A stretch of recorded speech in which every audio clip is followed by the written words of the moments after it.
to the boardroom. This is the business of esports.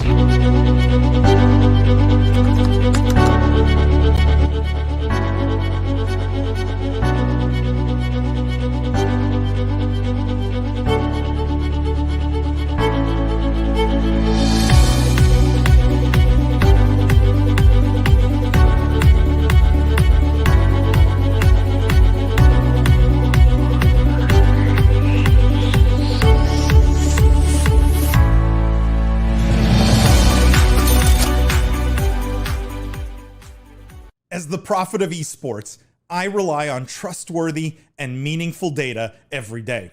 Data from our research partner, YouGov, offers the most complete view of esports fans and gamers in the world, providing context to who they are, what they think, the brands they buy, and things they do.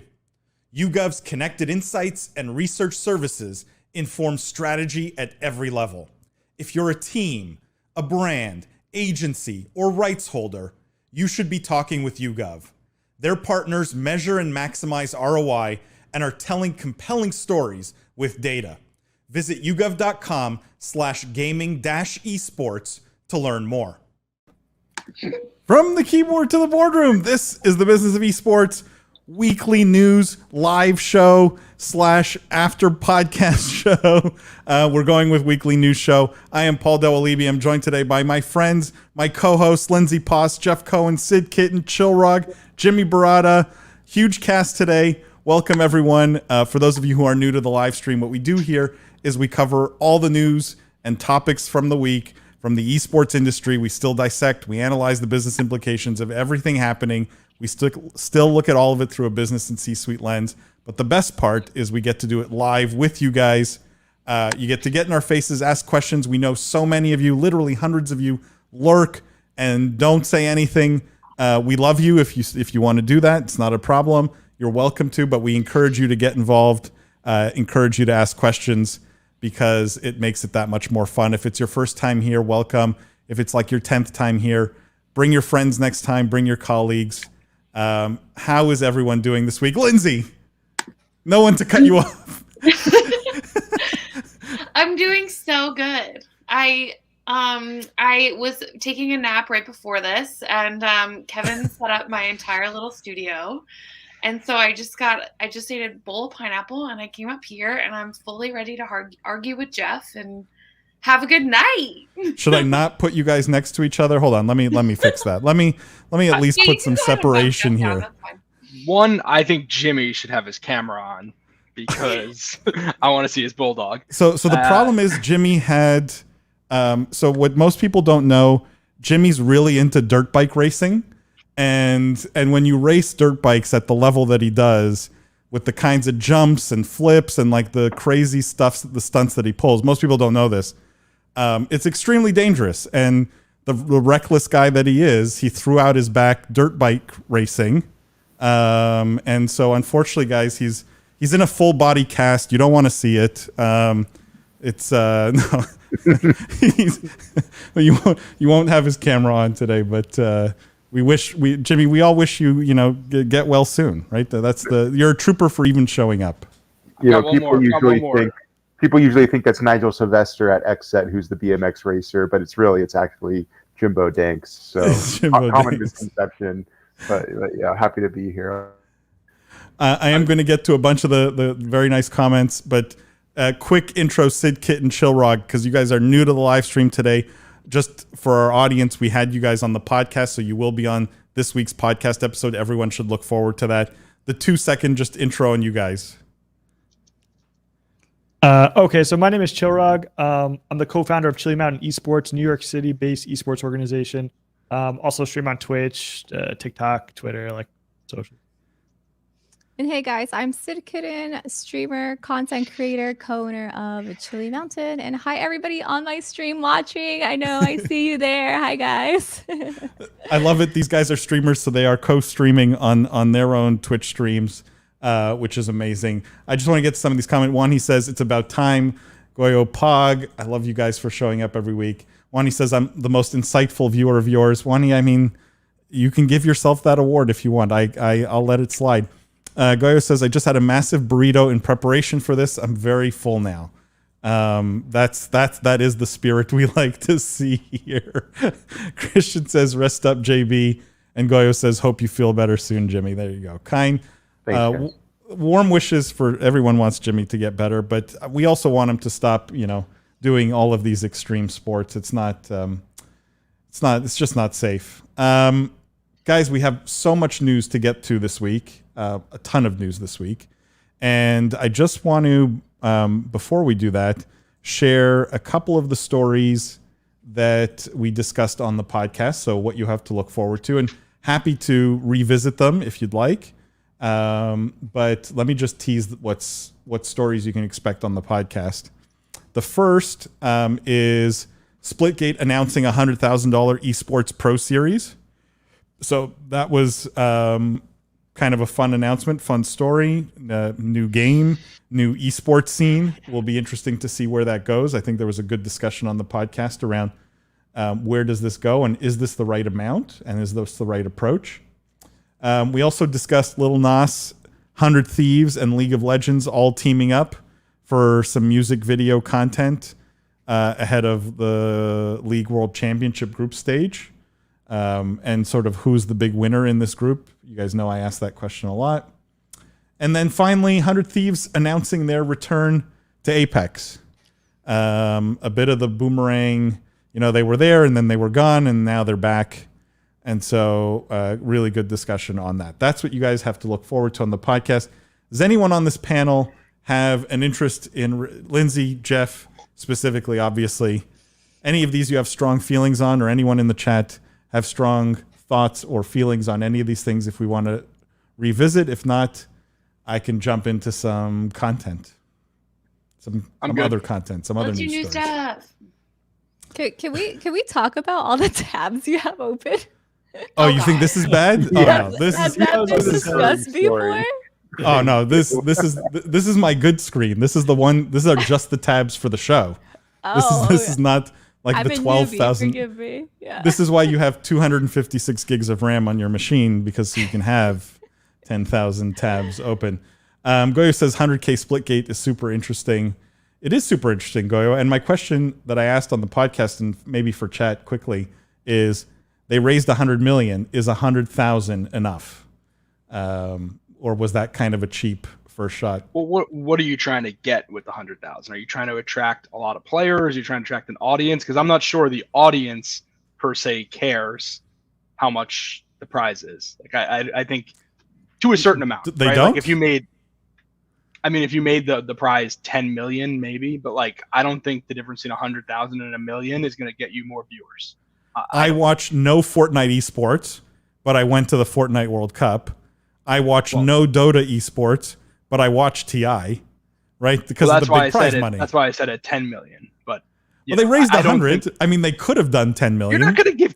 Okay, I think it would be absolutely idiotic if they gave 10% of the money they raised. It's how you structure it, right? It could be over like a series of tournaments over in the next year and a half or something like that, right? Like the headline could have been 10 million.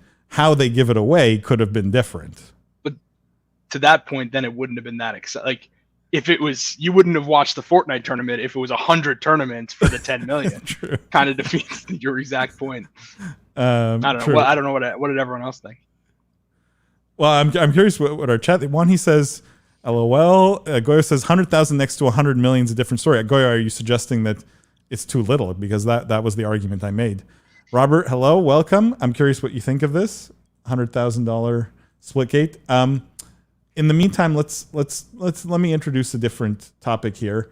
And we have, what do we want to open with? Actually, I want to open with, because I have a bunch of stories on blockchain games, but I'm going to get to that in a second. Let's start with a Google story. And I thought this was, we have two lawyers, ex-lawyers, here today, so I think this is Present. this is probably a good story to start with, and the headline here is Google countersues Epic Games with Apple's winning legal strategy, arguing breach of contract. So the subheadline here: the internet giant is fighting Fortnite maker Epic in court over the way it manages its Google Play Store. So they're talking about Apple's victory, that Epic had breached its developer contract with Apple when it activated code hidden within the game to violate basically the App Store rules. Supposedly, Epic did that also with Google. And so now Google is essentially suing for the same thing, for the same type of, for the same type of a mistake or whatever what you want to call it. This is not a mistake, for the same move that Epic made with regards to Google's Play Store. So what we're seeing here is, as Epic is losing to Apple in court, Google in some ways potentially taking advantage of this. I'm curious, the lawyers in the room, how you look at this. Is this everyone piling on Epic as they sustain losses to Apple? Is it? Chirag, do you want to go first, or I'm happy to take it? Like, what were the lawyers? What was the discussion at the law firm? Right? Was this? I didn't dive as much into the details of this one as I probably should have, but I mean, if the argument worked for Apple and they made a convincing case, it makes sense to me. Google would say, "Hey, it worked over there," and just kind of transfer it over. Google, I think, has a stronger argument, right? Because you can sideload apps on Android. You can't do that on Apple. And so if Apple worked, like you said, it's even stronger argument. I think what happened was Google saw Apple, in essence, winning and said, let's kick these guys while they're down and let's win too. What I read in the article suggested a lot of sneaky behavior from Epic. I don't know what's going to come out in court, what's going to be truthful or not. But it seems like Epic did everything they could to avoid paying Google their fees, even though they did have alternate payment methods available to them. So it's kind of interesting. No, jump in. Yeah. No, I just want to read this. It says, in its 43-page filing, Google recounted how Epic had activated similarly hidden code within its app on the Google Play Store last year, which broke Epic's contractually agreed rules and led to the app's removal. Epic, Google said, then began a public relations campaign intended to villainize and harm Google while distracting from Epic's breach. Google further argued that Epic entered into a legal agreement with Google with which it never intended to comply, and that its actions have put its own users at risk, have harmed Google, and are deserving of relief from this court.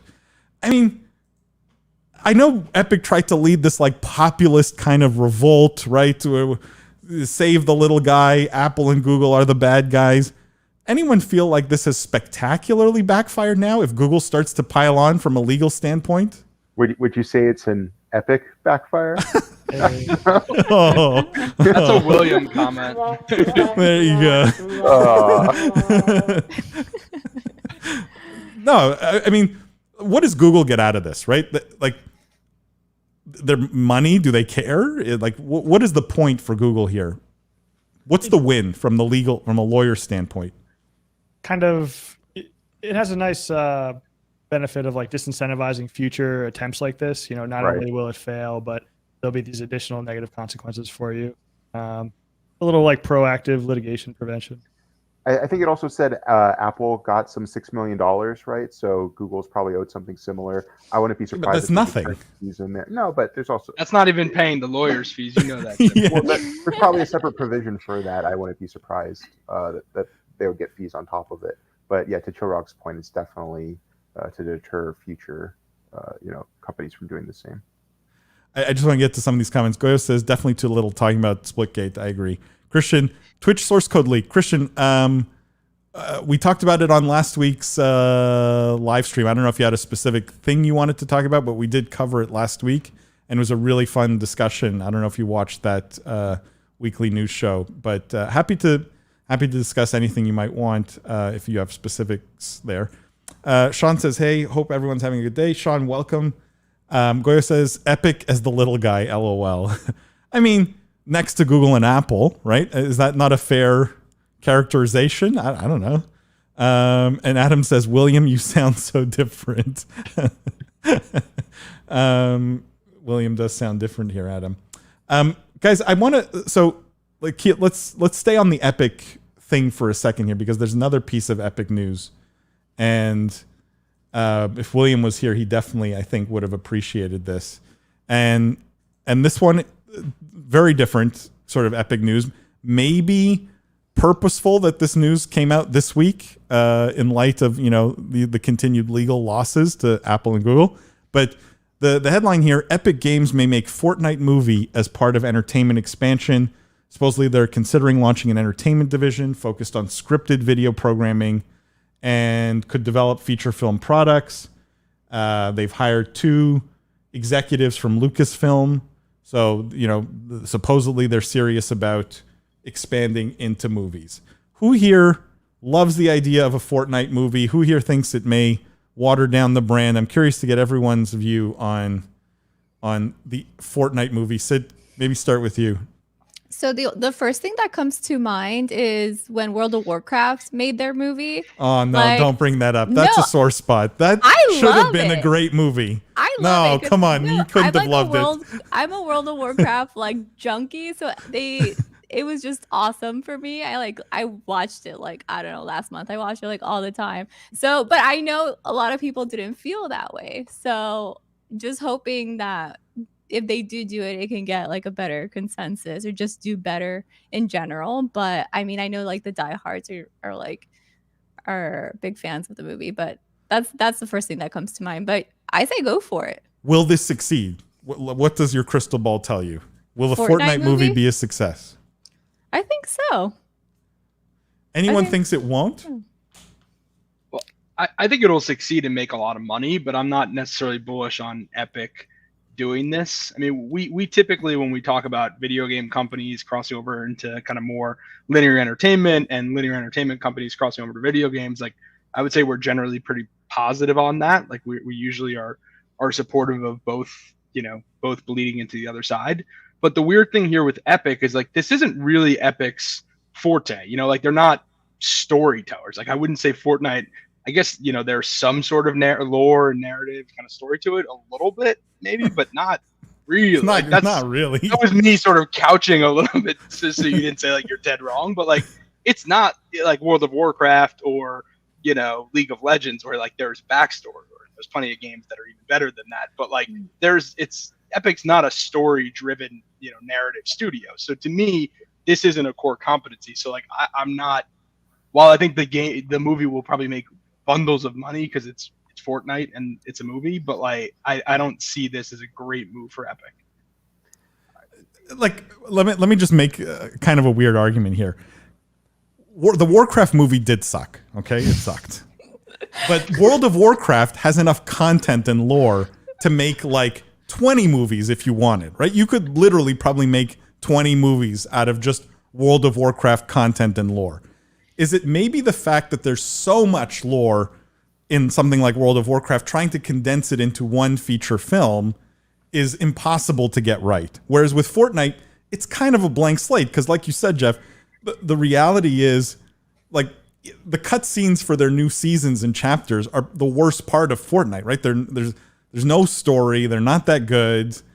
There's nothing. It's definitely not story driven, but maybe that's the blank slate that leads to a better movie because they can sort of go in any direction. Whereas a Warcraft movie, you had to have humans, you had to have the Alliance, you had to have orcs, you had to have, certain characters. There had to be things there, and that maybe hampered them. What makes it a Fortnite movie then?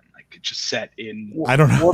Fortnite, right? What's the? It's a good Fortnite question. does have story. Every battle pass, right? Every chapter, every season that Fortnite comes out with, there are these little intro skits and movies. There are these epic events that we always talk about, that we watch, where everyone tunes in to watch the new chapter start. There's a storyline and a common thread behind all of it taking place in their universe. I don't know if they'll stick with that for the movie, but what I will say is between the concerts, between these, that black hole event that everyone watched for days when nothing changed, they have something there. So you have to give them the benefit of the story. That was a gimmick. That was a complete gimmick. How many? That's not going to work for a movie. How many action movies have no story and it's just nonstop fighting for 2 hours? I would How say many Fast and the Furiouses are there? 12. I think they have a shot here. They have an audience. They have characters. They have something going for them. Lindsay, go ahead, and then I'm going to read some comments. This is my question for you all: do you think it'll be I think they would have more success with a PG movie than a PG-13. In what sense? Is just no fighting? No. Just the actual storyline. I mean, you can still have fighting in PG movies, but it's more so like, I guess, what do you all think about what kind of audience they should try to sell to? Because my first inclination is make something for kids. I don't know. With 110 million people watching Squid Game, maybe they should make something really gory. Fortnite meets, Korean gore. Balloon animal guns and stuff. Like, it just, I mean, yeah, they could make a kids movie, but that's essentially what it's going to be, right? Does anyone think it's going to be a hardcore action movie? I assumed it was going to be very like a Roblox kind of age. Like, I think this is going to age them down, not up, but I don't know. Could they do live action Fortnite? Like non-animated? That'd be terrible. Oh, I hope not. Why not? You can get Travis Scott in the movie. He was like the opposite way around, right? Live action Fortnite, Travis Scott. How much would that cost? Keanu Reeves. Just get all the skin guys. It's very in Fortnite Inception. Let me just read some of these comments. Christian says, surprise Fortnite movie announcement took this long. I'm curious what you guys think why it did. My sense is this is a bit of a confused strategy, right? And I get it, right? You have great IP, you have a huge audience.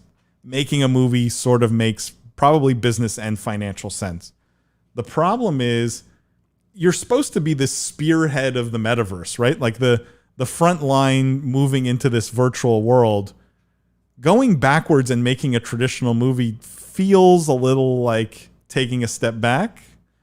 And I don't know if that doesn't matter, right? From a business standpoint, who cares? Like, if this is going to make money, it makes money, and we don't really care. But I'm just curious what you guys think in terms of why did they wait this long? I know from like movies. Sorry, go ahead, Sid. Yeah, I know from like movies, a lot of like the way they also make more profit on it is like selling like the merch afterwards, right? Like and then like doing like bigger things, like obviously like amusement parks and like all that stuff. But I know a lot of the profit comes from like after the movie comes out, they sell like the toys and the shirts and like whatever. So maybe that's like one way that they're trying to go even more mainstream.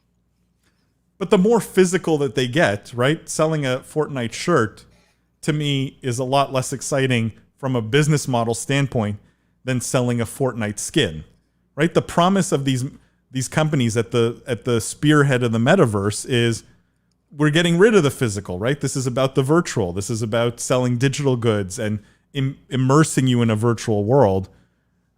This feels a little bit pulling you out of it, and that I don't fully understand. Wani says another flop for sure. I don't know if it'll flop. It might. I mean, it could, right? Everyone said there was no way the Warcraft movie could flop. Wani says, I think Fortnite would make a very good animated TV series. That may be a better fit, maybe to Lindsay's point also. Goyo says, Fortnite movie sounds horrible. I might still watch it to see how bad, so maybe it makes sense from that angle. Yeah, you're going to get a lot of people, I think, watching it just to see how it does. Fortnite's an unstoppable force. It's like the video game version of Starbucks in the early 2000s or Chipotle in the 2010s. Matt, I love that comparison. Fortnite is like Starbucks or Chipotle. Didn't Chipotle in the 2010s have like that massive issue where we all got diarrhea from it?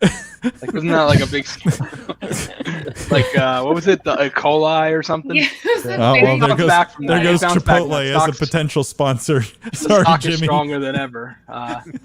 Starbucks, I got nothing. I can't juice on them. I like Starbucks. Wani says not IRL movie in theater. Yeah, that would make more sense if it's not IRL. Will we be able to watch the Fortnite movie in Fortnite? That's in Fortnite Inception right there. Christian says Fortnite movie would probably have been better timed a couple of years ago, but maybe a longevity play. It's a good point. Is this a desperate attempt to keep Fortnite relevant and in the mainstream? Anyone see it that way?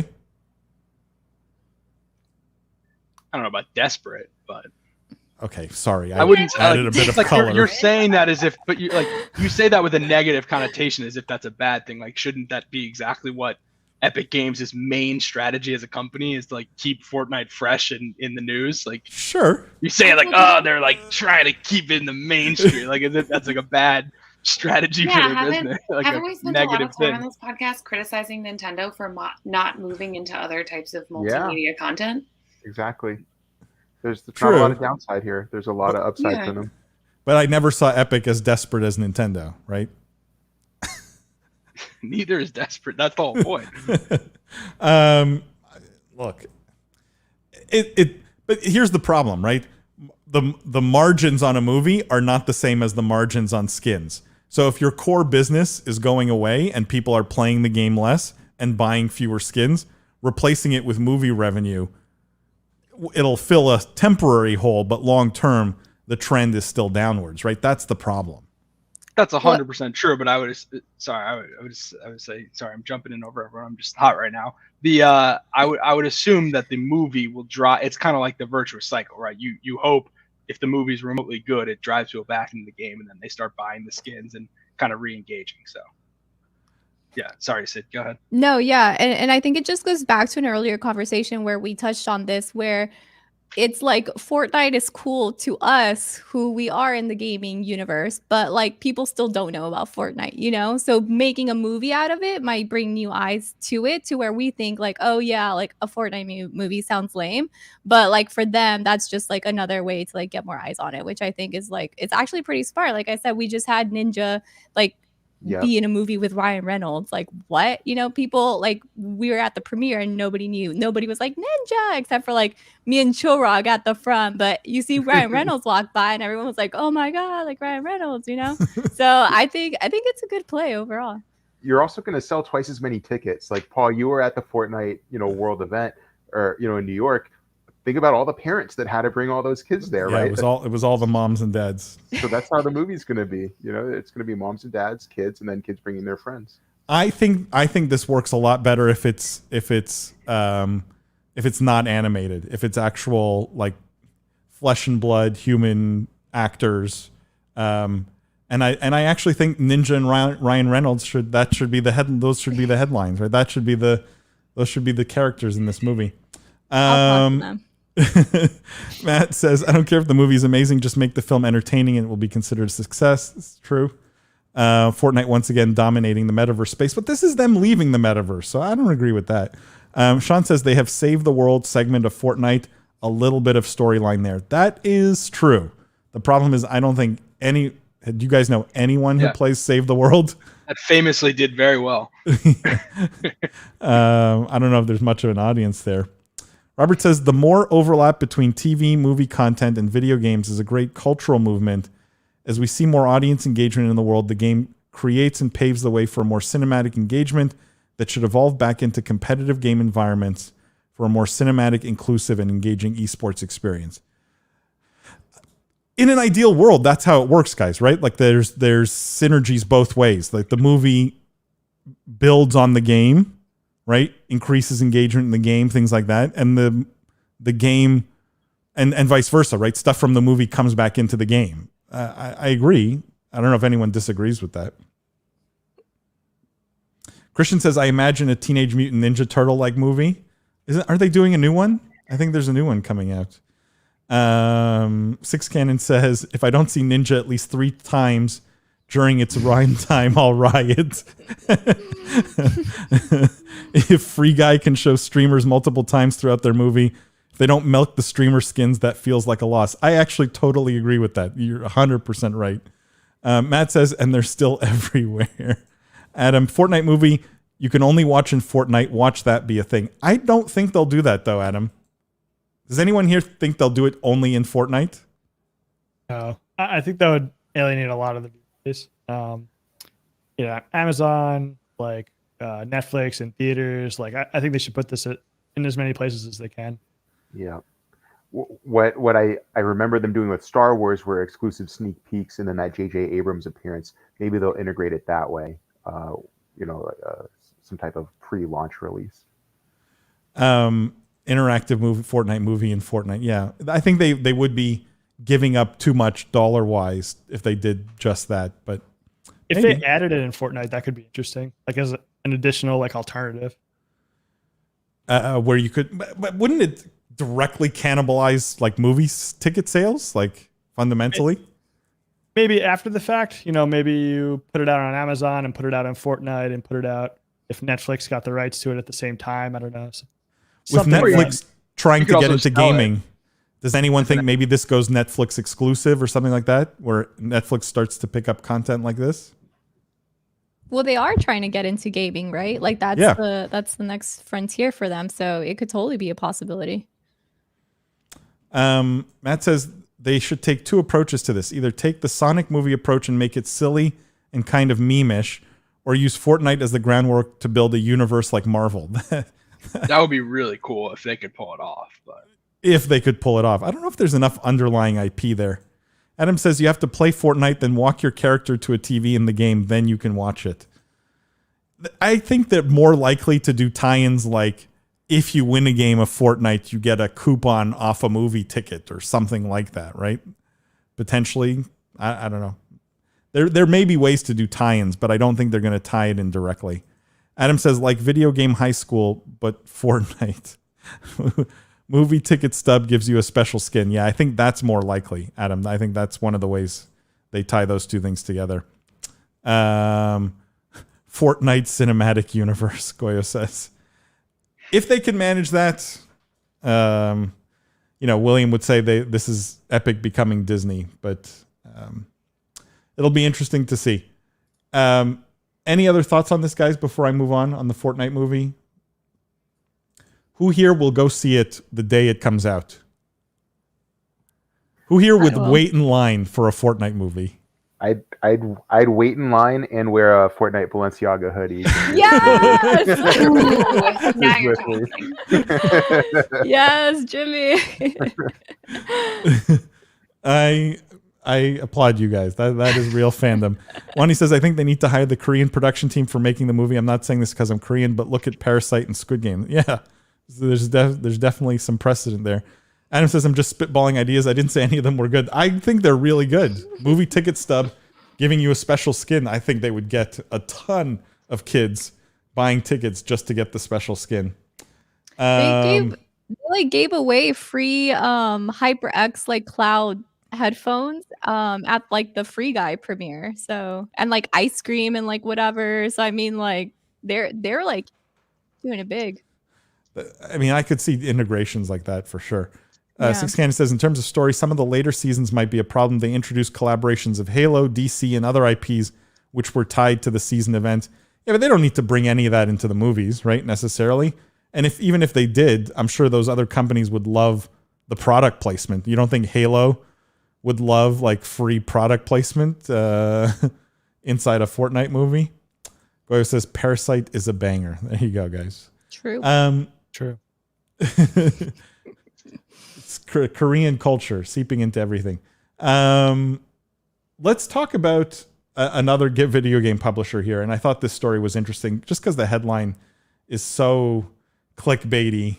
But the headline here, Ubisoft is the most hated gaming company on Twitter, according to study.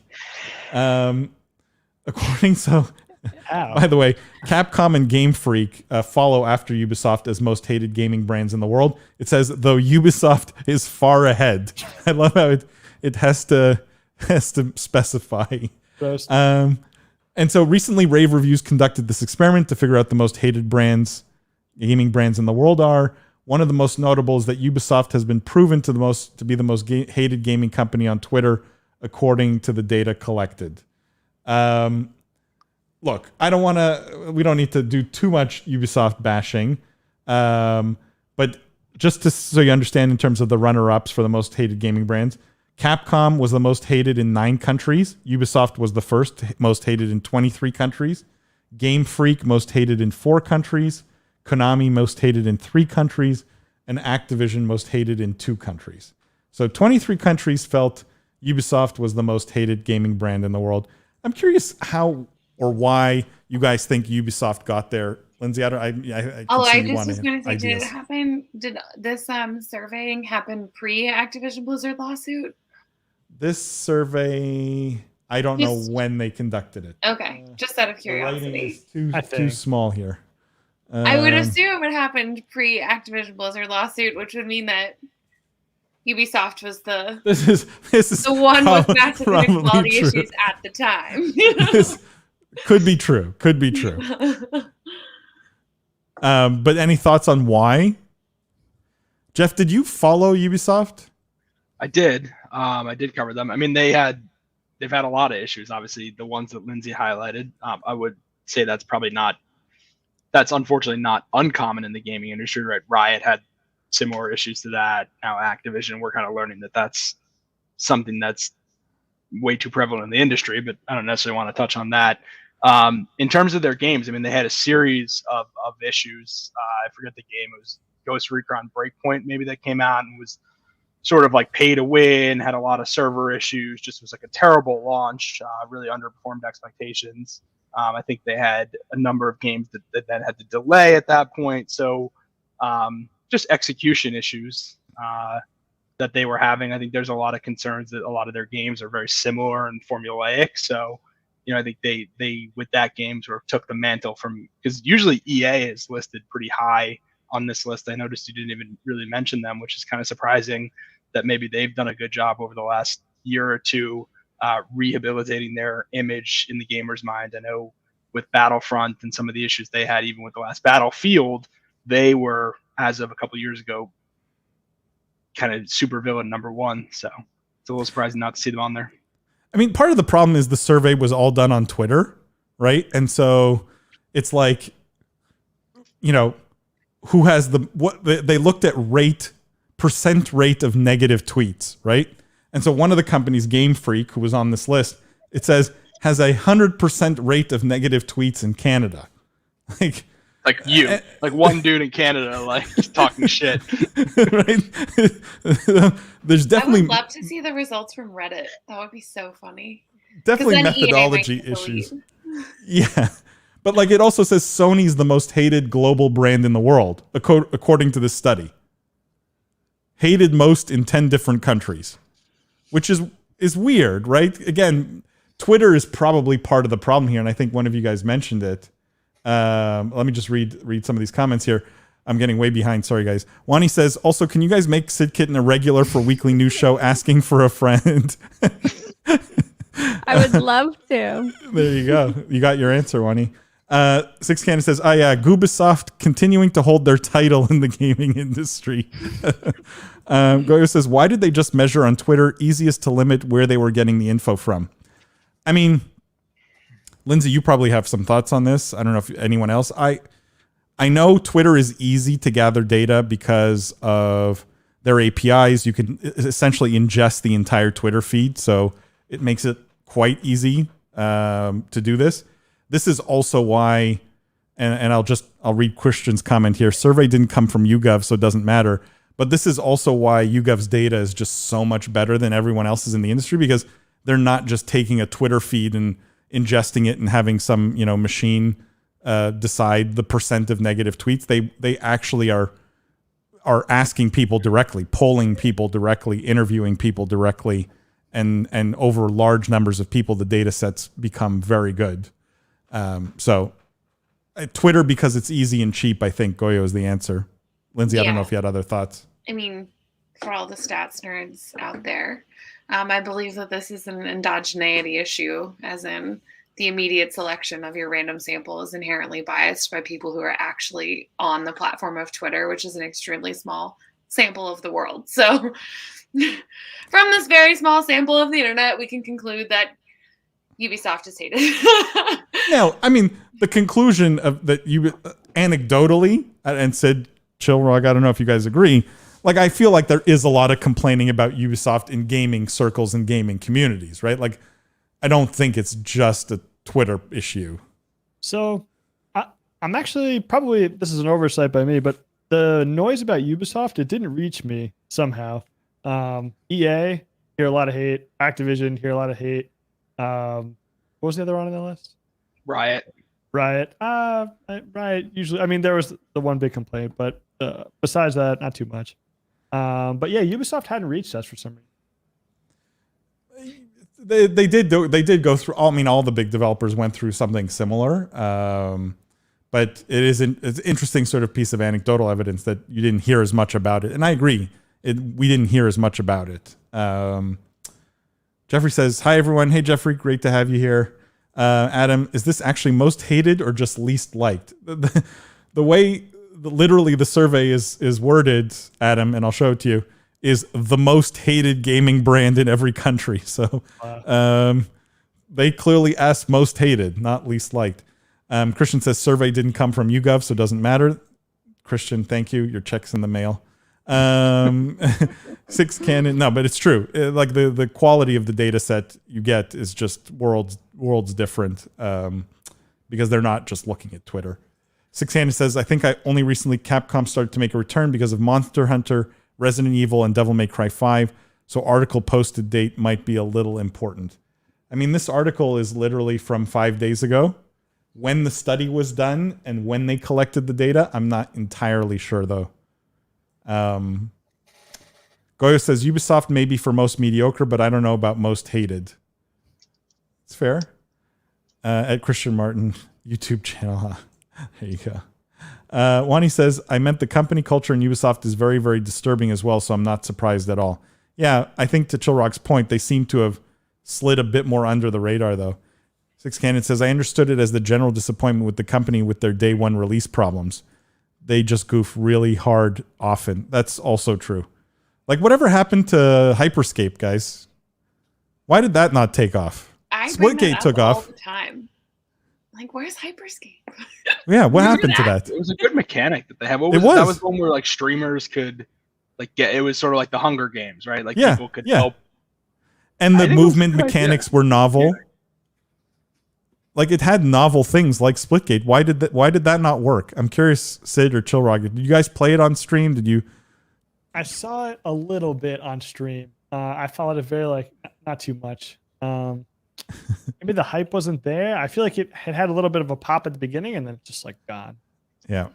Yeah, I saw Myth playing it, and he was actually the one that put me on to like Apex. So I was like, which is the first game I ever streamed. So I was like, whoa, Hyperscape. But then the big streamers stopped playing it. Like they didn't like play it for a long time, and then they just moved on to the next thing. And I was like, nah, like I didn't care enough to like play it if they weren't playing it really. So I mean, influencer marketing works. I mean, we've heard this a million times before on the podcast. The people choose the games they play based on the streamers that they watch, basically. Wani says, I hate Sony because I could not get any PS5. That could be some of the hate, or a lot of the hate. Ashish Gupta says, Juice. What's up, Ashish? Finally, the Juice getting some love. I appreciate it. And Christian hit me up says, on Twitch. Now I'm a Twitch streamer. Now you're a Twitch streamer. Christian says, pay me in V-Bucks, Paul. Christian, absolutely, anytime. Guys, let's move on. Let's talk about a different story here and a different game. This one, I actually don't even know who publishes this game, but I love this headline because I sort of don't get it. And I want someone here to explain it to me, okay? The headline here, over 4 million PC gamers have already claimed PC Building Simulator for free on the Epic Games Store. Okay? 4 million people downloaded PC Building Simulator. And don't get me wrong, okay? Every gaming PC in this room behind me, custom built, they're works of art, they're labors of love.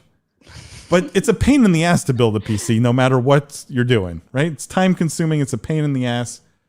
Why did 4 million people claim PC Building Simulator? First of all, what's the attraction here? Second of all, is this a damning of the Epic Games Store that people will just download anything that's free and probably not play it? Like, is the 4 million number sort of so outrageous that you sort of go, maybe all these freebie downloads on the Epic Games Store aren't real engagement? It might be people who can't afford to build a custom PC, want to kind of have the experience or see what it's all about.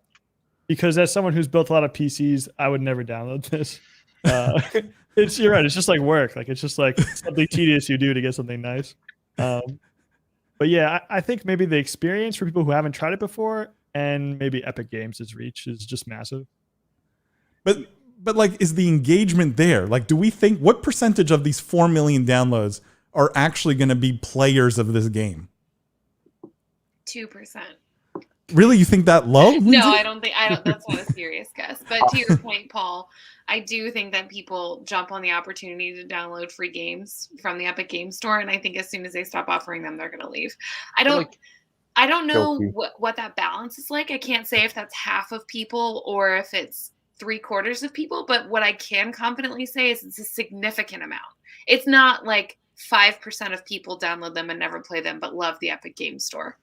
It's like somewhere between 30 and 80% of people only download games and use the Epic Game Store. That's a big range, though. I know, but no matter what happens with that range, a significant chunk goes away when things stop becoming free. You know, I don't know enough about the market to know what that chunk is, but I do feel confident that there is a large chunk of users that are going to disappear as soon as stuff stops being free. Can I add a layer to this? I downloaded this game when it was free on the Epic Game Store. But I will never play it. I'm never going to install it. There's no chance. Why did you download it? What made you what got you? Paul wants to cost money for Epic. But it's almost just like it's free. It's two clicks. Like, might as well collect it. I don't know. You know what I mean? Like, there's some psychology there that there's no downside. Now, had I missed this drop, I wouldn't have been like upset, right? But is it still free? I'm about to download it. Like, can I still get it? trying to find it still. I think it might still be. I just read some of these comments. Six Cannon says, Paul, didn't you play Farming Simulator 2020? Josh, you know this? I did. And it was my highest viewed Twitch stream ever. So I don't know what that says about me or Farming Simulator. But it was a terrible game, and I never played it ever again. So I don't know. One, he says, it is super outrageous because I saw the article that It Takes Two sold 3 million copies. Yeah, there you go. Genuinely great game. Great publisher. Novel mechanics, right? All kinds of great things that probably I would guarantee is going to be up for, some game awards. Got fewer downloads than PC Building Simulator. Is it just the free that is such a powerful draw? I'm still curious how we've managed to turn this into like a negative for Epic. Like, this is their strategy. We've debated this like so many times and talked about this. Like, this is what they're doing to drive engagement, downloads in the store. It's hard to say like, 4 million that's a bad thing. Like, we're saying that's a high number. To me, like, I think that's a positive that this strategy is sort of working. But is it though? Because fundamentally, we don't know enough to know if it's working based just on this. Like, let me give you the analogy. I want to open a candy store, right? And I have big ambitions for my candy store. So I'm going to decide I'm going to make 10 million pieces of I don't know, what's the worst tasting candy you could possibly imagine? Jalapeno candy or something, right? Like 10 million pieces of this. And I'm going to give them out for free, right? If I give out 10 million pieces of jalapeno candy for free and people take it because they're walking by, doesn't mean my candy store is going to be a success. Well, the other analogy is that they had to walk into your candy store to get the jalapeno candy. While they're there, they also buy a Snickers bar, which is way more expensive. And then they say, hey, this is actually a pretty cool candy store. I actually like the cashier, this guy, Paul, who's the proprietor, is a really nice guy. He spoke to me. He's pretty cool. I'm going to come in and buy my Snickers bar tomorrow. And then the next day, they're going to give me a free lemon drop, which I actually like a little more than Snickers and jalapeno. And I'm kind of killing this analogy. But the point is, when you're talking about a platform business where there's network effects, where there's stickiness, like, we don't have enough data yet to say that this strategy is working, but we also don't have enough data to say that it's not working. Right? The fact that 4 million people download this game means there's at least 4 million people that are aware enough of the Epic Game Store that chose to open it, click into it, and download this download this game. Like, to me, they wouldn't. I have enough respect for Epic that I don't think they would be doing this if the data wasn't showing that it was somewhat worth their while. They're not idiots, right? Epic is not stupid, as much as we sometimes like to talk negatively about them. Like, they're not dumb. I agree. So I think they're probably seeing data that's positive. around this, I think. Yeah, the problem is we lack the most important data points, which is what do those 4 million people go do after the fact, right? And again, I worry that many of the people on the Epic Game Store are like me. Oh, it's free, I'll download it. Maybe I'll never play it, and then I close the Epic Game Store, right? That's my concern. And I'm not saying it's conclusive in any way, because we just don't have the data. But you're right. What we can conclude is their reach is massive, and their ability to drive downloads is definitely massive if you're willing to give your game away for free. Like a decent game, if PC Building Simulator gets 4 million copies downloaded, a decent game is going to, do very well. Right, and the game is all about how many people leave when it's not free anymore. Yeah. I'm not feeling good about that for Epic, but I could definitely be wrong. I mean, I don't know exactly what that market's like. Yeah. Goyo says, could be for people who want to tinker with computers but have already built theirs. Not much to do for the casual builder once theirs is built. I buy that. Sean says, sorry. Don't you think it's for people who can't afford higher end stuff too, to pretend? Not really. Those people or build mobile. Weird stuff, or I don't know. I don't know if there's any joy in pretend hard loop water cooling. No, I think so. I think she has a point, because my computer was built, it was great, whatever. And then I was like, I want to put more RGB into it because obviously. And I was like, okay, I'm going to get some RAM that has RGB in it. But I was like, I've never done this. It's kind of intimidating, right? To open it up and I stream and I do content, blah, blah, blah. It's I don't want to mess anything up. So if I had that game where I could pretend to do it and then go do it, because I don't have any education in computer, parts and components, I would try it. That's why I was like, wait, is this still free? Because there's other stuff I want to upgrade in my computer or change out for RGB, to where I would be it's not that I can't afford it, or it's just I want to know if I do it, I want to do it right, because I'm a streamer, content creator. I want it to work after I build it. So I do see the case for it being an educational tool. I buy that case, the educational tool case. Yeah, I buy that. I don't know if 4 million people are downloading it for that reason, but I buy that some case. Portion though. Sean says, hard disagree. I thoroughly enjoy building PCs. I even do it free sometimes for friends. There you go. I guess some people genuinely do enjoy it. Christian says, genius product. Get NVIDIA and Corsair and others sponsoring the hell of that game. So much interest on people who want to build their computers but don't know how. There you go, to Lindsay and Sid Kitten's point. Low risk tutorial for them. You're right. You guys are right. Six Cannon says, I went to claim it as well. There you go. We're adding to the downloads. Wade says, I'd use it for practice before botching a real PC build. And Chris says, worked for Willy Wonka. Did Willy Wonka have jalapeno candy? Is that? You only had to invite 6 people in, though. Boom. Massive success. Massive success. This is true. He All used right, guys. Exclusive drops. I think he could have done NFTs with the tickets. He would have been even richer than he was. God. That's actually kind of genius. I didn't think of that. Before we move on, guys, I have a quick word here. I just want to. Sorry, give me 1 second. This is the problem with too many tabs. I want to do one fun story, and then we have a great YouGov Insights segment this week. So we have YouGov Insights. A bunch of different things to talk about from YouGov Insights. I just want to find the story that I wanted to do right before that, and now I can't find it. Oh yeah, there we go. Here's the story, guys, and this has become a favorite on this live stream because we have to talk about every novel gaming chair that comes out. And so before we get into sort of some deep discussion on YouGov Insights, I think we have to do a fun story on the latest here in gaming chair innovation. We've seen the D-Box chair. We've seen the Swarovski chair. We've seen the gaming bed / chair. Now, Dr. Pepper, according to this headline, this news story, is giving away a gaming chair with a built-in fridge. So they're working with network and streamer Fusely to give away a customized gaming chair complete with its own built-in mini fridge.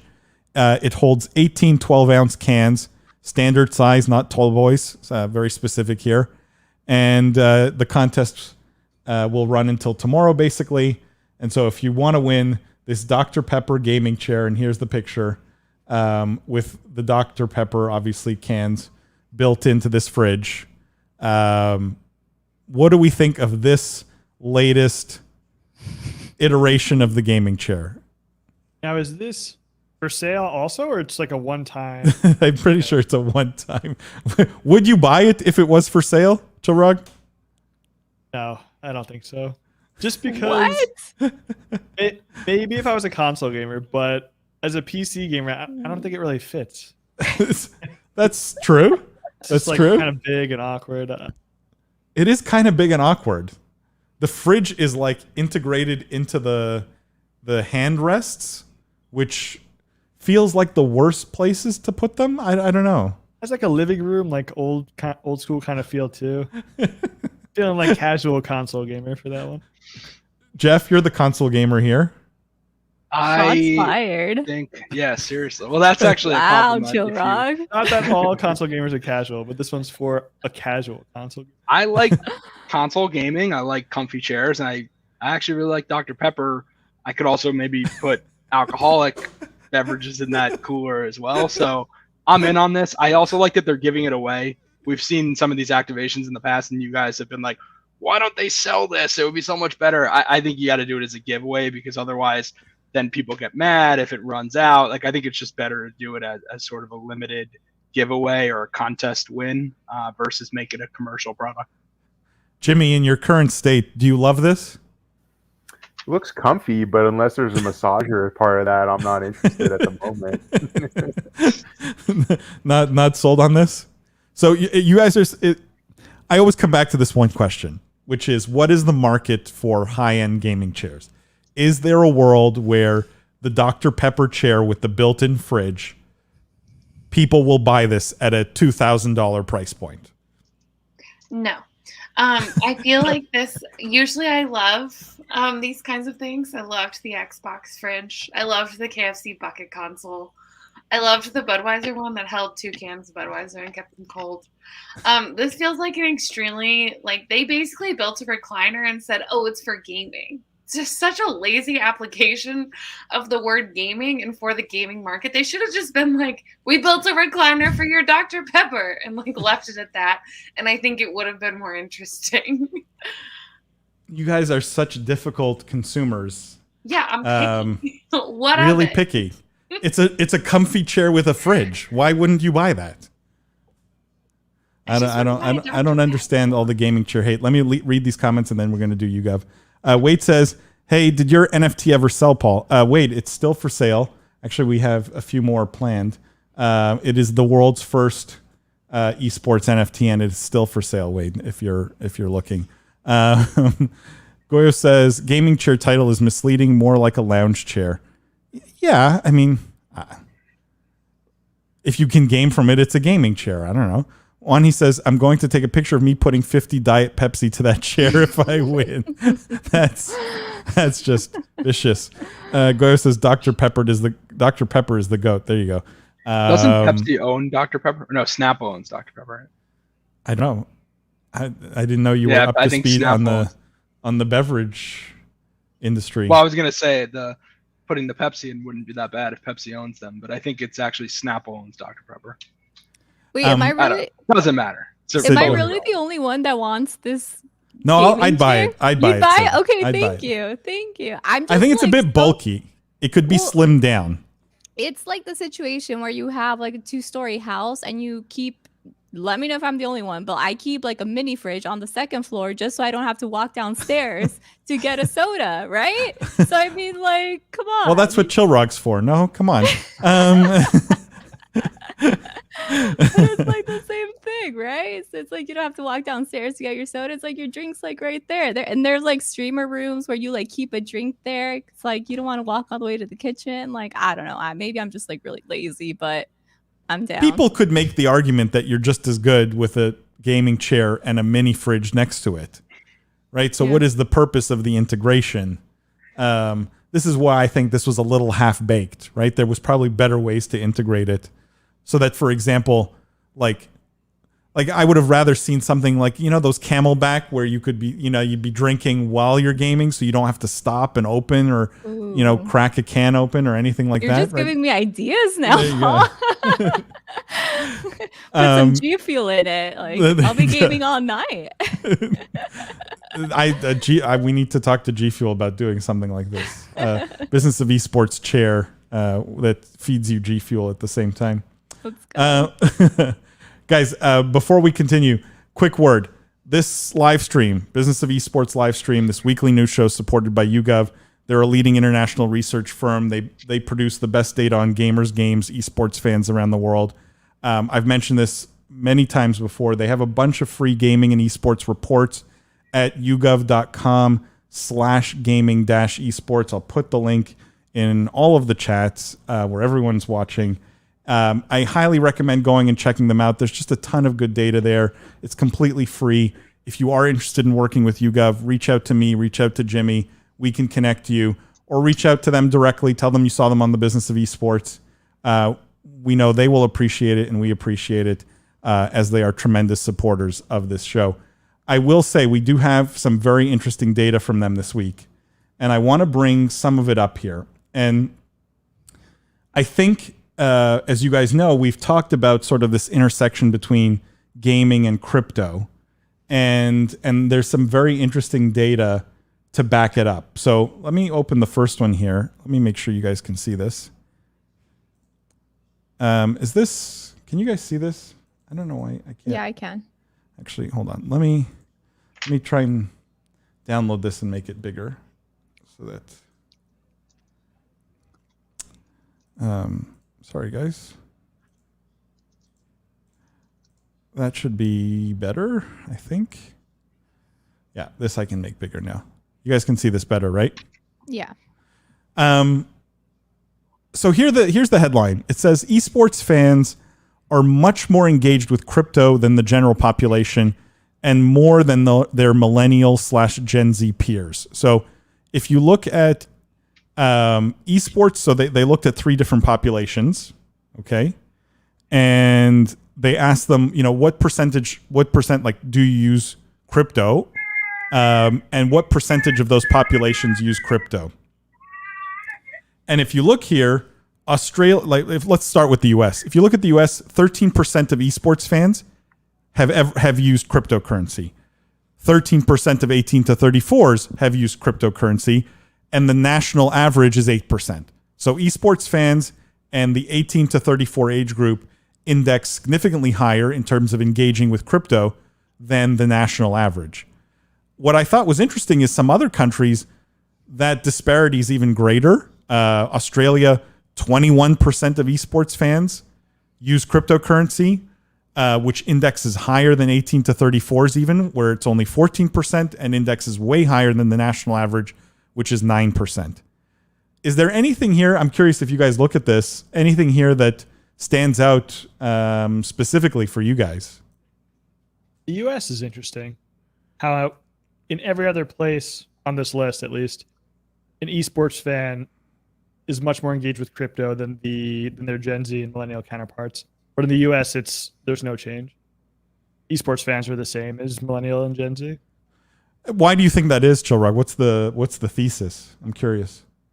Now, I'm kind of just speculating here, but maybe like in the U.S., like crypto is more on our radar for some reason. Maybe because of Silicon Valley. Maybe there's more conversation because a lot of the crypto stuff is happening here. This is like a lot of speculation though, but kind of what I'm grasping at. It might also be like a culture thing where it's more like accepted and people talk about it as like an accepted type of business or currency or things like that, to where like it makes sense to me, the countries I'm seeing here. I'd be like, yeah, India, US, like Australia, that makes sense. Maybe like a culture thing.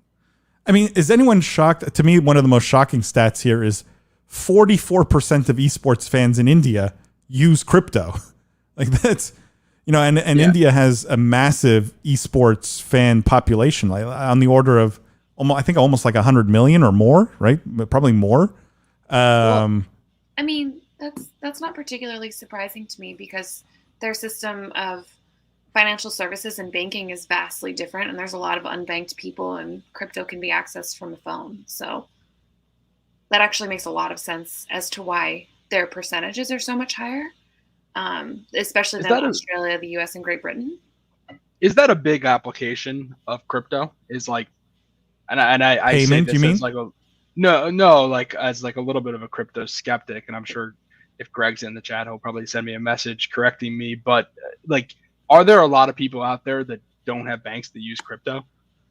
Because I get that like in the utopia, like that's kind of like one of the bull cases of crypto. But like to me, it feels like I've read legitimate use cases where in for example, in countries where laws are stricter, where Muslim women can contribute to online services and be paid in crypto or things like that. So there actually is a lot of applications in developing countries, and they address a lot of different situations.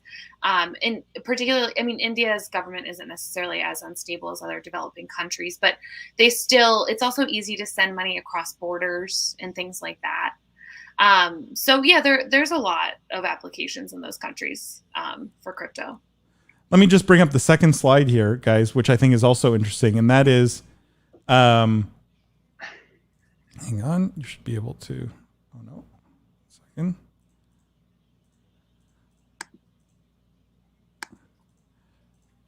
So this one talks about esports teams specifically. And the headline here, as with any partnership, the secret to a successful crypto X esports sponsorship is brand fit with your audience/fan base. So what they asked here is this, what we're looking at here is the percentage of teams fans who agree with the statement, I would give up my bank account for cryptocurrency. And if you look at each of the teams, 63% of TSM's fans say they would give up their bank account for crypto, where on the other end of the spectrum, only 44% of Cloud9 fans would give up their bank account for crypto. I'm curious what you guys make of this one. I don't know if I understand the statement totally. Do we know how much crypto or like? No, meaning just instead of having a bank account, willing to trade? Because they can trade anyway. You can just go. No, meaning like instead of having a bank account where you put your money and you deposit and withdraw from, give that up and use a crypto account instead. I see. So I read it. Sorry, I read it, and maybe this doesn't make a difference. I read it as would be willing to give their bank account details to buy crypto. No. Okay, so it's like I'd rather not have a bank account. I'd rather have crypto. Correct. I think that just goes very back. High. Yeah, I think it just goes back to what Lindsay was saying, as like developing countries feel more comfortable having crypto just because their government is like, crazy, and crypto might actually be a more stable like form of currency. So it just like depends whose like audience is where and like where they did their marketing efforts to like get that audience and stuff. But as far as like the percentage differences, I think it really just goes back to where their audience is at, but generally just that it's a more stable crypto than where they're based out of. Well, so I agree there is definitely like a audience demographic and geography component here. One of the big takeaways for me is like this is probably one of the most hardcore statements you could ask someone to agree with, right? It says, I'm going to give up my bank account. I'm going to switch over to using crypto exclusively, right? That to me is a very extreme end of the crypto spectrum, if you want to call it that. What this says is these are like all of these numbers are above 50%. Cloud9's pretty close to 50. To me, it screams that there's a ton of overlap between people who love esports and people who love crypto. Like these are a lot of the same people, almost 50% in this case, right? And so there's a lot of overlapping interests in those audiences. I think to your points, guys, there's also other factors like, Cloud9's maybe bigger in Europe where crypto's maybe not as widespread as other places. And so, or in NA where it's not as widespread as in other places. And so that percentage a bit lower, and TSM has a bigger presence in places like India and Asia and things like that. You're absolutely right. It could be a big part of that. But I think one of the big takeaways here for me is just the overlap is massive. Like it starts to make sense why FTX and many of these other crypto companies are signing these deals. I think.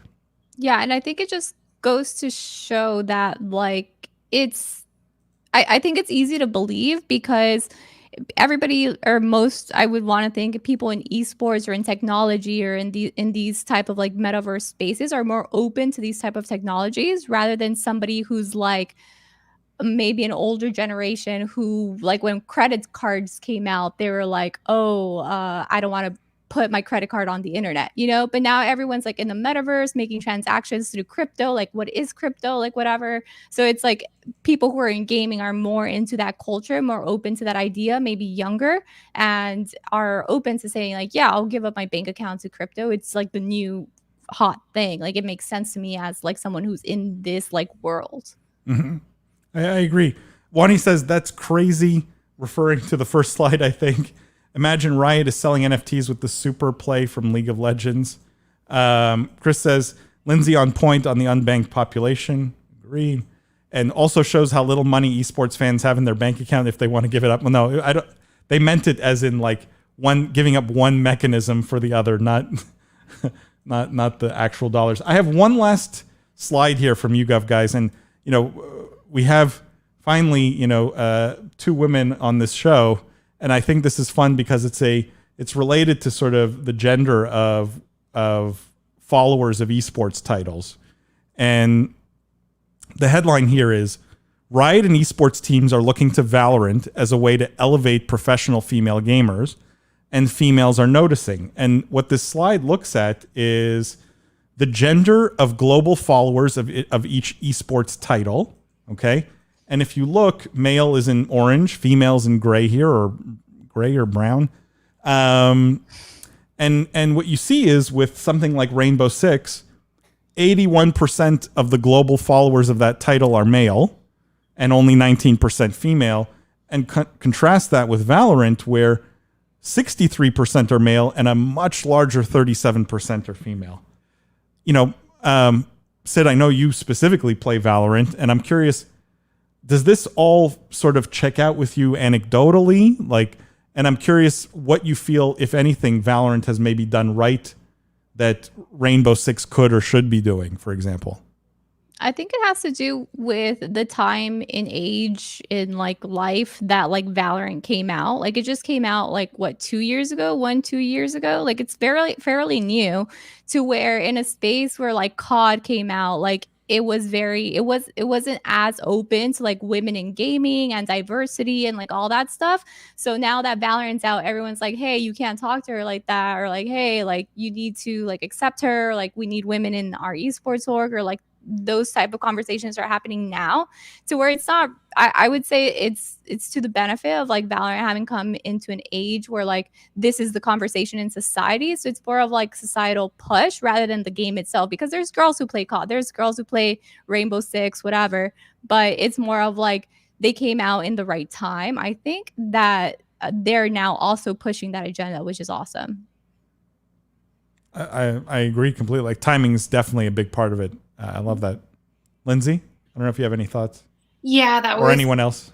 Sid pretty much nailed it. Like that's exactly what I was going to say. It's a lot easier to start fresh and to start new. And there's been a big push in diversity in hiring and building better work environments in the past 5 or so years, much more so than there was 20 years ago or 10 years ago when some of these other games came out. And it's a lot easier to build a better culture from scratch than it is to change one that's been in place for a long time. So Valorant definitely set out with the right mission and made it very clear from the beginning, from when they launched, the environment that they wanted to build. And I do think that that is just an easier task than trying to change some of the people that have been on other platforms for years and years and change those rules of play. So gives me hope for games for releases in the future. Does that imply, guys, that Rainbow Six has no hope or CSGO has no hope? And, you know, I kind of chuckle at Wani's comment here, but maybe there's some truth to it. At least 12% of Rainbow Six followers using the accounts of their mom or girlfriend. I don't know. Like, what can these players do at this end to sort of get closer to Valorant style numbers in your minds? To open to anyone, by the way. Jimmy, I don't know if you have thoughts or. Yeah, this isn't an insurmountable problem. It's just a different set of tools. It's about changing the toxicity and addressing it that already exists rather than building with none. So it's much more difficult, and it's going to take a lot more active involvement rather than passive following of rules or an environment. Guys, I as always, I find the data fascinating and the conclusions we draw from them fascinating. Definitely go show YouGov some love, yougov.com/gaming-esports. And you can tell how this kind of data is incredibly actionable.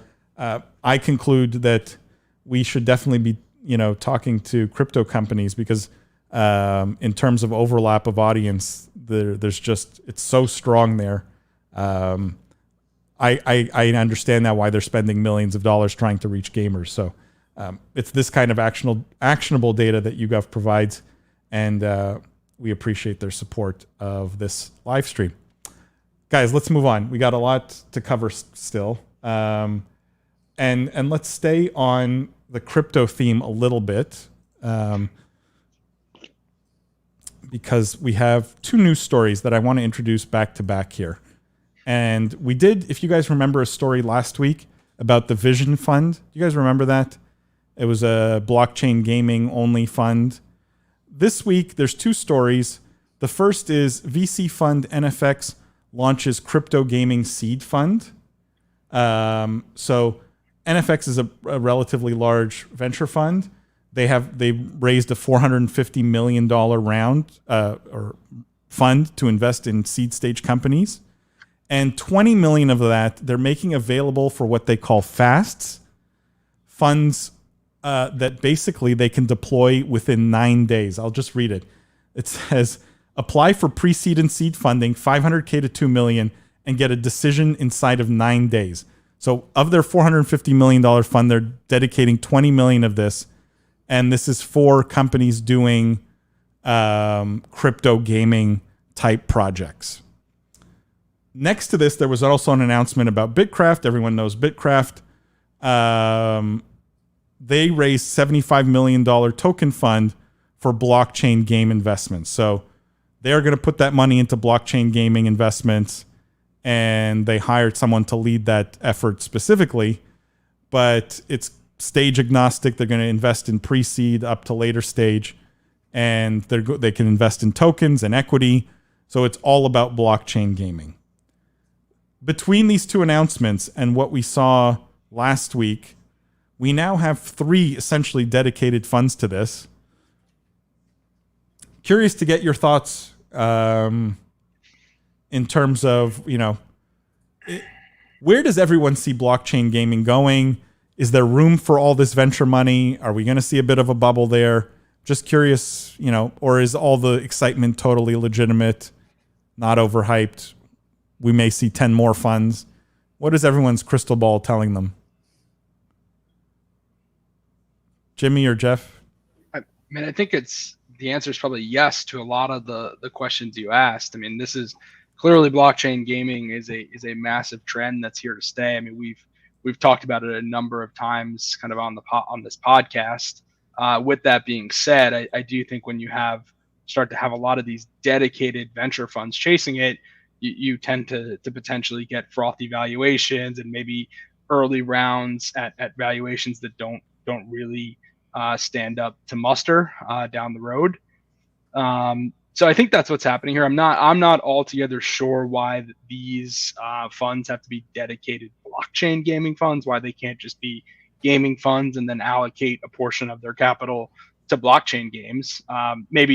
Honestly, maybe the simplest answer is that it's easier for them to go to LPs and raise funds because blockchain gaming is hot. I imagine we saw probably a very similar theme happening with esports 3-4 years ago, where rather than just raising a gaming fund, it was easy to say, oh, we're an esports specific fund, because that was sort of the buzzword du jour at the time. And a lot of those investments, went one way or the other. Some probably fizzled out.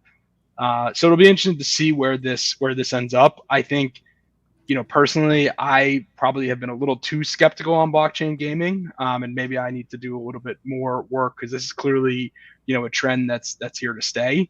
I think that the criticism I've had of a lot of the investments so far is that they seem to put the blockchain piece really first and center, and don't kind of ignore the gaming part, where I think it has to really be the opposite for any of these to be successful, where it has to be gaming first, and then the blockchain is just sort of a mechanic and part of it. But I definitely need to do more to learn about this, because it's massive and it's here to stay.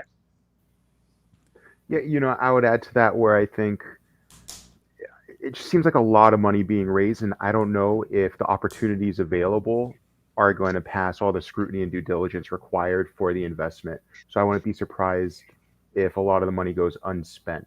Not to say that it's not a worthwhile endeavor or pursuit.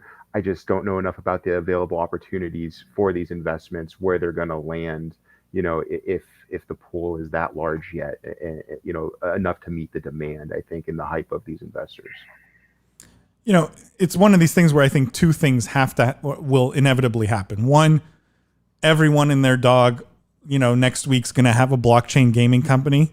It's just inevitable. Like every deck I'm going to see for the next 2 months is going to be like blockchain gaming filled. So I think that for sure happens. The other thing is the few companies that actually are legitimate and have a product and a team, and all of a sudden now you have 3 relatively large pools of money all competing for a few decent deals in a very young space. And to Jeff's point, you get valuations that start to creep up there. You get competition for these deals, and you start seeing money going in at huge valuations. I think it's great to see Bitcraft in here. There's no better signal in the industry for like investments to stay away from. So it's a fantastic like industry signal to have them in that space.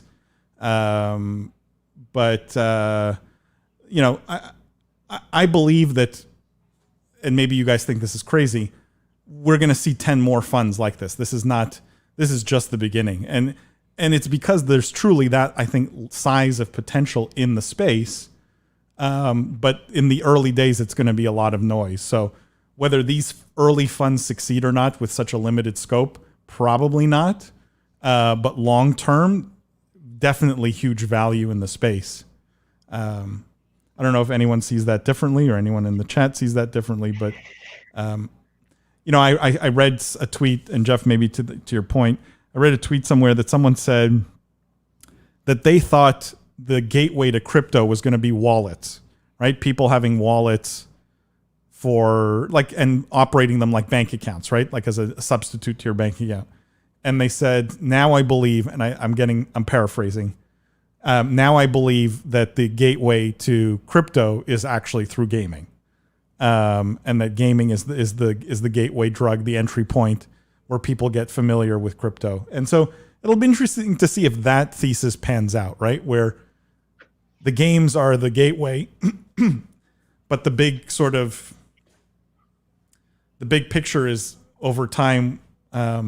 This is all crypto in the back end. So that's an interesting one. I will just say we have one more story here. Actually, we have a couple. Do you guys want to do Samsung launching a new esports news app? Do you want to do Super League stuff?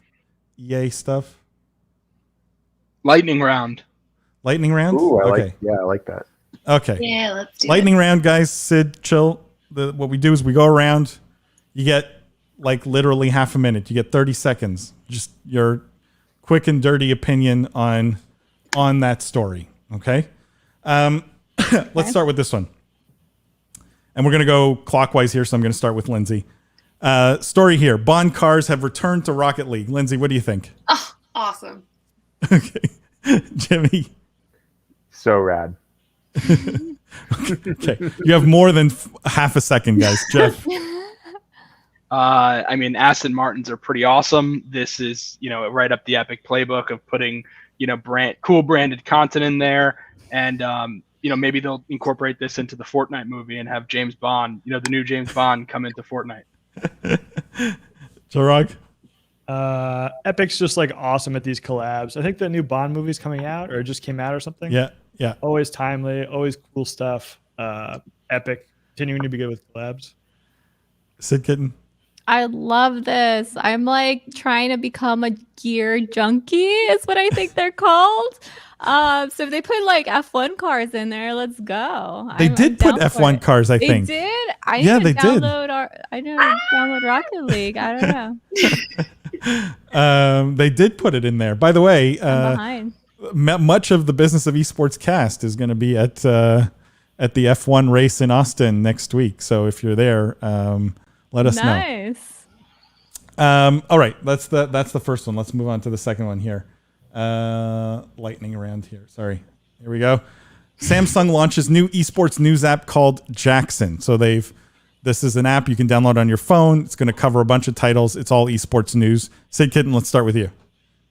Wait, can I download it now? I want this. I love all the news, all the apps. I'm like a huge like podcaster. Like I just love getting content and news and stuff. So I want it. Yes, done. You're the best consumer. I'm an early adopter. There you go. Proud of it. This looks like you read news on it. Yes. Personally, for me, I don't know if I would download it. Maybe. You know what? I'm changing my opinion though. I think there's maybe like a lack of. I just switched. I think there's a lack of like apps like this. You know, like your Wall Street Journal app or like whatever you read, that's really tied to gaming. So maybe they're filling a demand here that some other people would. I like audio though, but some other people might like. Jeff? I myself, being a 65-year-old trapped in a 30-year-old's body, like to have the print copy of things. I'm the only person that reads the print Wall Street Journal anymore. So I actually print things out off the internet and highlight them. So I don't really get my news from an app. Jeff, it's Twitter. show them your pens. Show them your pens. I got too. I mean, I've got hundreds. It's just too many. It's 50 times as many as that. But I don't think I really would get my news from this app. But I do think there is a dearth of out there of esports related like content aggregators. So I like the idea. I'm just not sure why it has to be an app. And I also just don't know if Samsung's like the right. I don't see Samsung as like a media company, but yeah. Jimmy? Yeah, I don't know why you would go to some unreputable source like this when you can go to the businessofesports.com, sign up for our newsletter. It gets into your inbox every single day. To Joe Rock's point, if you prefer audio, you can listen to the news, our live show, our podcast every week. Like it seems like there's better people in this space that are already dominating. So do you guys have a paper version, like a hard copy I could get? I can print it out for you, Jeff, every day. Walk it over. Lindsay? The two things I thought about were one, that Jaxon has been the most popular boy's name in America for like the last 6 years. So that's weird. Yeah. But also like weird coincidence. Is it a coincidence? Anyways, so just I'm not totally in love with the name because I know like a billion Jacksons these days. And then the second thing I thought of was that like MSN hot gaming thing. Oh yeah, MSN esports hub. Yeah. So I'm not sure, how Samsung, how in tune with the culture they are, but the vibes I got were MSN esports hub, which is not great. But I could be wrong. And Sid Kitten and Shilrog are definitely right in that there's a gap to be filled there. I just would prefer business. I said that too, Lindsay. You didn't even give me a shot. Yeah, whatever, Jeff. I barely like you. How much esports is the Wall Street Journal like printing about? They cover the important stuff like Activision Blizzard. Activision Blizzard.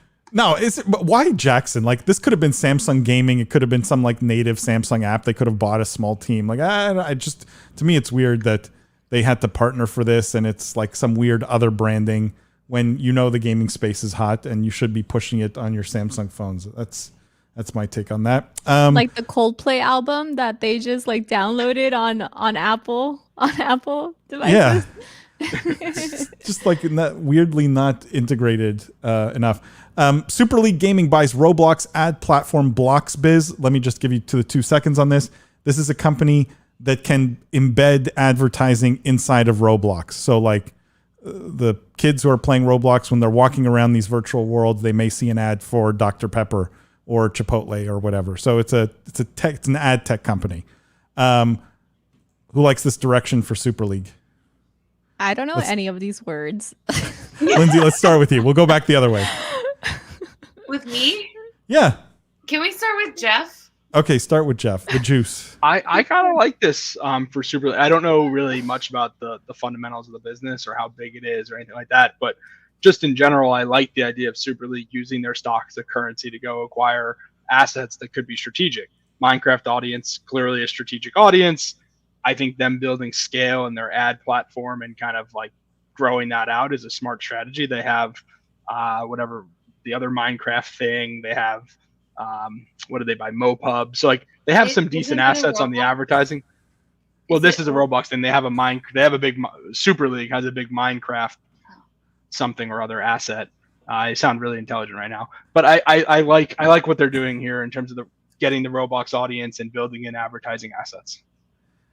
The confusion in your point is the point. They have no strategy. They have no clue what they're doing. They're buying these random companies. They paid $17 million for this, and they, as far as I can tell, this is no revenue at all. And so, like, what is the strategy? Is Super League a tech company? Are they a media company? Are they? What are they? Like that. This is the confusion. And at some point, like 2 months ago or maybe a month ago, I was convinced they want to be a Minecraft company. Like they would just want to sort of, get the crumbs off of Minecraft and whatever they can bite around the edges. Well, Paul, if that's their strategy, wouldn't you argue that getting a Roblox asset is smart then? Because it's the same demographic, same strategy. Sure, but if you're a startup, maybe. If you're a public NASDAQ listed company with, decent sized market cap, I would be simplifying the story. I wouldn't be going and buying a bunch of like random assets that make the story quite confusing. And I'm not saying this company's no good, because advertising in Roblox is probably a great thing. But it's just the randomness of it all and the lack of cohesion in the story that I don't fully understand, I think is my issue, and probably why Super League stock price is where it is. It's just not a cohesive strategy. What about this one, guys? EA announcing record-breaking FIFA 22 launch and comments on the future of football. What they're saying basically is they may want to drop the FIFA branding. So quick question is, would you play FIFA 24 if it's not called FIFA? How much does that branding matter? I only want to play it because it is FIFA. Yeah. I think it's going to upset a lot of, the only people that buy FIFA are people that bought FIFA last year. I don't think they're recruiting a lot of new. Wait, are you guys crazy? It's just taking the title off. Yeah, it's a big deal. Everything else. It's like taking everything Madden. else is the same. Are you going to same. keep playing Madden if they change Madden? Being the Madden 100%, because it's everything else is literally the same. Wait, are you guys are you misunderstanding? It's like the same exact thing. It's just not called FIFA. Like all of that characters, the assets, the teams, like outrageous. I would 100% still buy Madden if it was called I would argue it would be if it was called NFL football. And actually, I heard something, and this literally may or may not be true. This is I saw something on Twitter, but that they were in talks to potentially make it Gruden football and not Madden football. Which obviously, if you guys saw the news about John Gruden, he had some issues this week and got fired. So that would have been really inopportune. I think that is true. If it's not true, please don't pile on me. But it's just interesting. By the way, they're trying to trademark FC because that's the thinking behind the new branding. But it's weird. So let me just give you some numbers. 9.1 million players joined the game since launch. 7.6 million Ultimate Team squads and 460 million matches played. That's FIFA 22. But it's funny, half this group here would not buy it without the FIFA. I think that's fascinating. I just want to read this. Juice has been taking his smart pills lately. I don't know what that says about the juice previously, but guys, that is all we've got in terms of news stories. We got to do this because we have amazing guests this week. So, and this is an opportunity because Jeff doesn't play games, and and a segment we all know and love. What are we playing this week? Sid Kitten, let's start with you. Ooh, just one or like? Yeah, what did you play this week? Oh, New World, of course. New World? Yeah. I'm curious in chat also what you guys are playing, so feel free to participate. Anyone else playing New World? And anyone else level 60 yet? That's the question. Chilrog, what have you been playing? The best game out there, of course, Heroes of the Storm. An opportune time for William not to be here. I'm the Heroes of the Storm representative this week. There you go. Filling in for every William podcast. this week. Yes. Jeff? I didn't play any games this week, but I am now a Twitch celebrity, and I'm sure the chat, is just loving the juice. The juice. So, that's exciting. I'll be streaming once I figure out how to do it. You should put it on your LinkedIn. Twitch celebrity. I should. I will. I don't think you should leave that out. No. Jillian says, I keep hearing about New World, but I've yet to play it. I hear so many good things. It's a great game, Jillian. You should absolutely be playing it. No excuses. Best MMO in the last 10 years. Easy. Jimmy, what are you playing this week? I'm playing New World. Probably as we speak. You've been pretty quiet. No, I have not been. His fake injury so he can play New World all week, May have played during some other phone calls, throughout the week, but no, definitely giving you guys my full attention.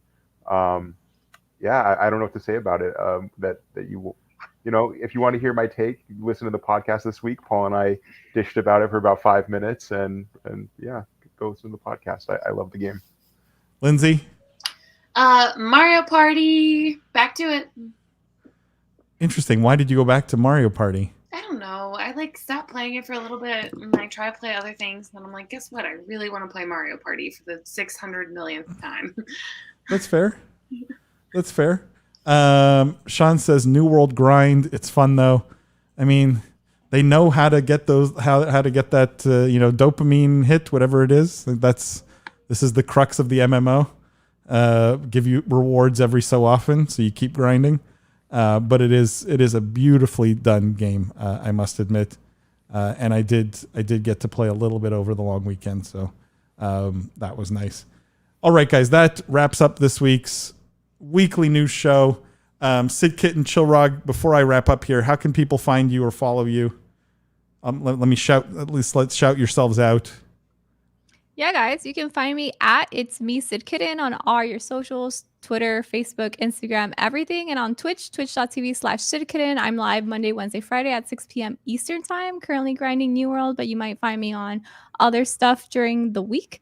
And make sure to follow me on YouTube. I'm also posting a lot there. And Chirag and I co-own Chili Mountain, which you can find at chilimountain.com. We are an esports org based in New York City, so support local. Chirag? Like a real pro. Done it a few times. So you can find me at Chillrog, ChillRogg. Pretty much any social, Twitter, TikTok, YouTube, Twitch. And I'm also streaming Monday, Wednesday, Friday, 6 p.m. Eastern. Here's the Storm content mostly. The most exciting game in the world for sure. And that's pretty much it. Yeah. Thank you guys. And the juice. I'm very curious. What's your Twitch link? I wanna check it out. I haven't made it yet. Okay. I think it's going to be at the juice. I have to imagine. So if anyone in the chat, buys that or whatever, I'll have to buy it from you. If anyone steals it from me. Okay, I'll have to. Lindsay, Jimmy, Sid Kitten, Chilrog, Jeff, all you guys, thank you guys so much. Thank you to everyone who showed up, who participated. We love you guys. We thank you guys for coming, participating every week, asking great questions, commenting. It's so appreciated. Tell your friends, tell your family, your colleagues about the live stream. We do it every Wednesday, 8:30 p.m. Eastern time. Make sure to follow us if you're watching this on YouTube, LinkedIn, wherever, Facebook you're watching this, Twitter, TikTok, Instagram. Make sure to follow us on all those places. And as always, guys, stay tuned for the podcast tomorrow. It's a great episode. And we will see you guys next week.